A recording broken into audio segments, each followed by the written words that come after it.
Welcome back, everyone. Today's deep dive centers around something that impacts all of us, no matter what field we're in. Absolutely. How individual skills become those valuable assets for entire companies. And Yeah. we're calling this human capital emergence. It's often we think about human capital, like you're saying, it's just these individual skills, but it's bigger than that. Right. It's really how all of those skills, they interact, how they combine at a company-wide level. You know, it's that distinction between just a group of talented people Yeah. and a high-performing team that just seems to click and consistently achieves these incredible results. Exactly. And we've got a stack of research papers here that promise to sort of unpack this mystery for us. One in particular kind of jumped out right away. Concept paper, Sujiwa Katakampala, AUS.PDF. And this one dives right into this concept of emergence. And it really stood out to me when they said it's not just what you know, right? Right. It's how that knowledge interacts within a company's context.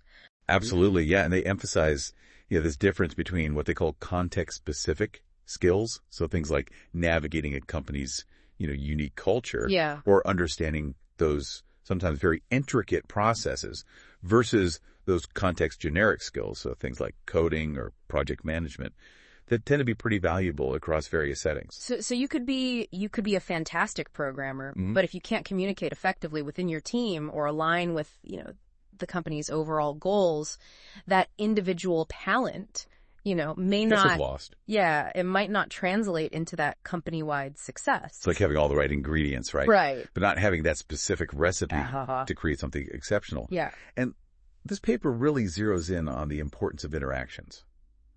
Their argument is that true human capital, it emerges when individual skills are combined and leveraged, but it's through things like collaboration and knowledge sharing that it really takes off. And this is where I think it gets fascinating, right? Because it's suggesting that HR plays a much more critical role than just paperwork and the occasional, team building activity. Absolutely. Yeah. The research really argues that HR practices can be instrumental in shaping these really crucial interactions and ultimately fostering that human capital emergence. Mm-hmm. And one key area they focus on is job design. Okay.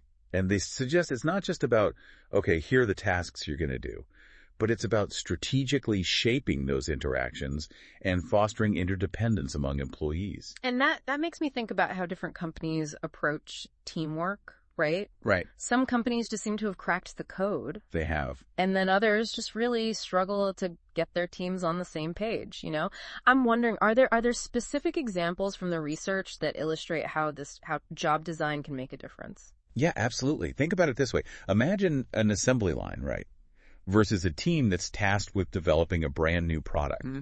So on that assembly line, each person, they have their very specific, often isolated task. Mm-hmm. There's limited interaction. And the skills that they're using may not be easily transferable. It's a very siloed approach. Exactly. Everyone's just kind of focused on their small part of the process. Precisely. But in a product development team, you need that constant communication, the brainstorming, the ability to build on each other's ideas. And that's where those individual skills, both those context-specific and the generic ones, they start to combine and create something much greater than, you could ever get with those parts on their own. Right. And this paper suggests that HR can influence that dynamic right from the get-go by designing jobs and teams in a way that encourages that interaction, that shared responsibility. It's about baking collaboration into the very fabric of how work gets done. Yes. What other HR practices did the research highlight? What else did they talk about? Another crucial aspect is socialization, or as we more commonly know it, the onboarding process for new hires. Mm. And we've already talked about how important those context-specific skills are. Right. And socialization is really where new employees bridge that gap between the knowledge they come in with and the unique way that things operate within that specific company. So it's more than just like getting acquainted with the coffee machine. It's more than just... And the company policies and, Right. All that, yeah. It's about really integrating them into the culture and the knowledge networks of the company. Yes, and the faster and the more effectively that HR can onboard those new hires, the quicker those individuals can contribute their own unique skills and perspectives to, that company's collective intelligence. This is reminding me of that study they mentioned in the paper about, I think it was a tech firm that completely overhauled their onboarding process. Yes. And by focusing on mentorship and knowledge sharing right from day one, right away, they were able to significantly reduce the time it took for new hires to reach, like peak productivity. Exactly. It shows how impactful a well-designed onboarding experience can be. And it's not just about speed, right? Mm-hmm. It's also about making sure that those new hires feel valued, they feel understood, and empowered to contribute their best work. It's about setting them up for success, really, from the moment they walk through the door. Yeah. Now, what about learning and development? I'm curious to hear how this research goes beyond, simply sending people to conferences or assigning online training modules. Yeah, they argue for a more holistic approach to learning and development, one that emphasizes building what they call shared mental models and fostering those knowledge networks across the entire company. Shared mental models. That sounds awful. It does sound fascinating, but also like a little bit abstract. Can you give us a concrete example of what that looks like in practice? Sure. So imagine a company that's developing a new product. If everyone involved in that process, from the engineers and designers to marketing and sales, if they all share this deep understanding of the product's value proposition, the target market, the competitive landscape, they're going to be far more effective as a unit. They'd be singing from the same hymn sheet, so to speak, right? Exactly. Everyone's on the same page. Precisely. And it recognizes that a company's collective knowledge, that's one of its most valuable assets. Yeah. And it's through strategic HR practices that this asset can be cultivated and leveraged to its full potential. So far, we've really been focusing on the inner workings of companies. Yeah. But I'm kind of curious to zoom out a little bit and explore how these ideas play out on a more global scale. Yeah, that's a great transition because the next paper, Innovation and Development.pdf, this one offers this fascinating global perspective on innovation. Okay. And, innovation is really the ultimate test of a company's human capital, wouldn't you say? Absolutely, yeah. I mean, it's about utilizing knowledge, creativity, collaboration to develop something new and valuable. Exactly. Which aligns perfectly with everything we've been talking about. Precisely. In this paper, what they do is they analyze these innovation surveys from a bunch of different countries. And some really interesting patterns emerge. For one, there's this strong correlation between industrialization and innovation, particularly in these rapidly developing economies. Yeah, that makes sense. I mean, industrialization often brings investments in new technologies, new infrastructure, right, which you could argue kind of creates fertile ground for innovation to flourish. And the paper distinguishes between technology adoption and technology generation. Okay. So some countries excel at adopting existing technologies. Okay. While others really focus on generating their own novel innovations. So technology adoption would be like integrating the latest smartphone into your workflow. Yeah. Whereas technology generation is like designing and building a completely new type of device. That's a great analogy. And, both strategies can be successful. Right. But they require different approaches and have these really distinct impacts on an economy. This paper highlights South Korea as like a shining example of a nation that has cultivated this thriving innovation ecosystem. And they've done this by investing super heavily in R&D, fostering these really close ties between industry and academia, and promoting a culture that really embraces risk-taking and creative problem-solving. They've essentially become a global innovation powerhouse. Exactly. By nurturing homegrown talent and ideas. Right. But then on the flip side, the paper also mentions Thailand as a country that's faced challenges with knowledge transfer and innovation. And they often focus more on optimizing existing processes. Okay. Rather than developing these groundbreaking technologies. So it suggests that companies, regardless of where they're located, can't just rely on adopting other people's innovations. Yeah. They need to cultivate their own internal capacity for generating new ideas, new solutions. Precisely. And the research points to the importance of international competition as a catalyst for innovation. That's interesting. How does competition play into that? Well, think about it this way. When companies have to compete on a global scale, they're constantly being pushed to push those boundaries.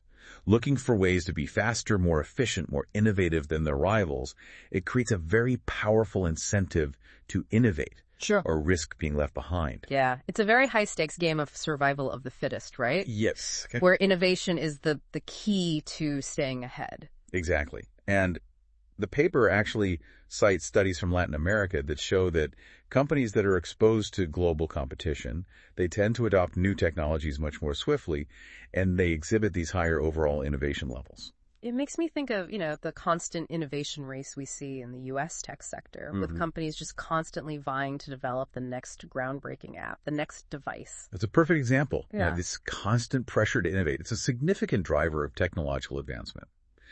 The paper also examines the role of multinational corporations in this global innovation landscape. Those global giants that have operations spanning multiple continents. Precisely.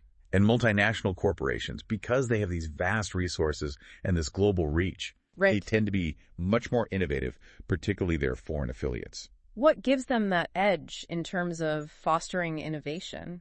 They have several advantages. First, they can tap into a global network of knowledge and resources.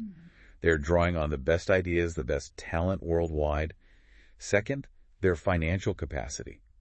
They can invest heavily in R&D and innovation initiatives that smaller companies simply, they don't have the resource. They have the resources to turn those innovative ideas into reality. Yes.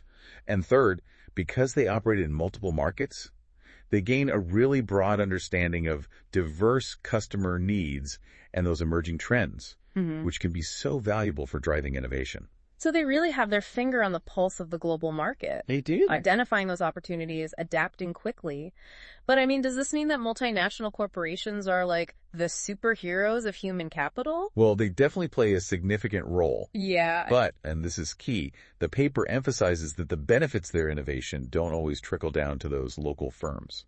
Right. In developing countries, there can be a disconnect between their advancements and the growth of the local economy. So it's not just about the success of these large corporations. Right. It's about creating an inclusive ecosystem where businesses of all sizes can contribute to and benefit from innovation. And that brings us back to this core concept of human capital emergence. Okay. It's about fostering an environment where individual skills are amplified through that collaboration, that knowledge sharing, that shared drive to innovate. We've covered a lot of ground here. From, the intricacies of job design to the global forces that shape innovation, it's clear that human capital is this multifaceted and constantly evolving concept. Absolutely. And there's one more really crucial piece of the puzzle that we need to explore. Okay. And that's the often discussed, but not always fully understood, concept of empowerment. Empowerment. Okay. It's one of those terms you hear tossed around so often. It really is. Often, I'm not even sure people fully grasp what it means, but I'm eager to hear how the research kind of unpacks it in a way that goes beyond the buzzword. Empowerment. Okay?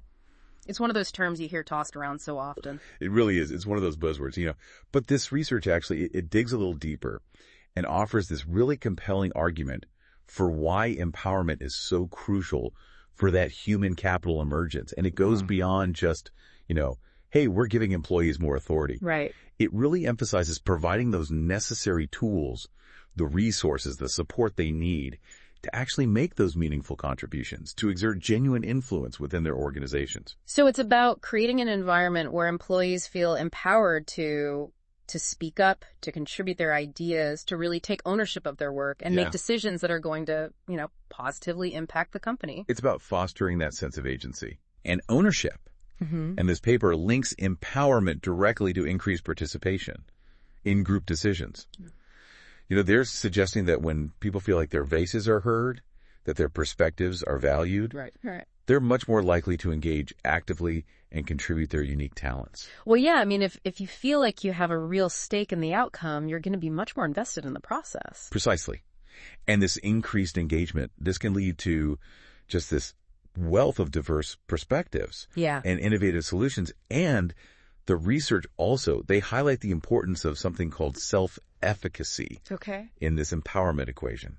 And for those of us who may not have encountered that term before, could you elaborate a little bit on what self-efficacy means in this context? Sure. So self-efficacy is basically, it's a person's belief in their own ability to succeed in a given situation.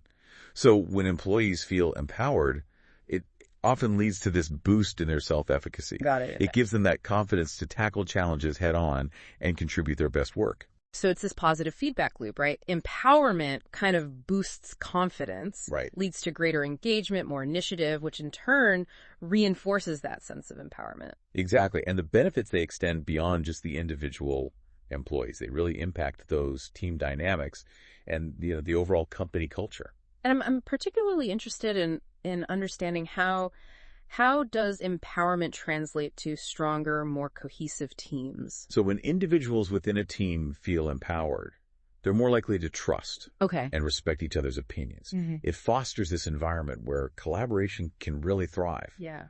They're not competing for power or recognition. They're working together toward that common goal. So it shifts that dynamic from one of individual ambition to really collective success. Exactly. And this collaborative spirit, it can even go beyond those departmental boundaries. Okay. The research suggests that empowerment can be a really powerful antidote to that siloed thinking. Right. And it encourages cross-departmental collaboration, a more unified approach to problem solving. It's about creating a culture where everyone feels responsible for the company's success, not just their individual tasks or even their departments, but company as a whole. It's that shared purpose, that collective ownership. And I think, this research has really illuminated just how interconnected these things are. Individual skills, company culture, and ultimately innovation and success. They're all linked. Yeah, we started by, really kind of digging into those nuances of human capital emergence. We talked about the critical role that HR practices play in shaping those interactions. And then we zoomed out a bit, right? We looked at how innovation plays out on this global scale, how factors like industrialization, technology adoption, even international competition, all kind of contribute to a company's ability to innovate and thrive. Right. And then we landed here. We landed on this critical concept of empowerment, recognizing that true human capital emergence, it really relies on creating this environment where individuals, they feel valued, they feel supported, and they feel empowered to contribute their unique talents and perspectives. And that's how companies become those truly remarkable, innovative forces in the world. Exactly. Well, this has been a fascinating deep dive into the intricate workings of human capital. We went way beyond those simple definitions. It did. And I think we uncovered some really actionable insights. Absolutely. That we can all apply to our own careers. Oh, yeah. Our own organizations. So absolutely. Thank you so much for joining us on this journey of discovery. Hopefully, you've gained some valuable insights and you feel inspired to unlock your own human capital potential. I hope so. And really contribute to a more innovative and collaborative future. So until next time on The Deep Dive, thank you so much for listening.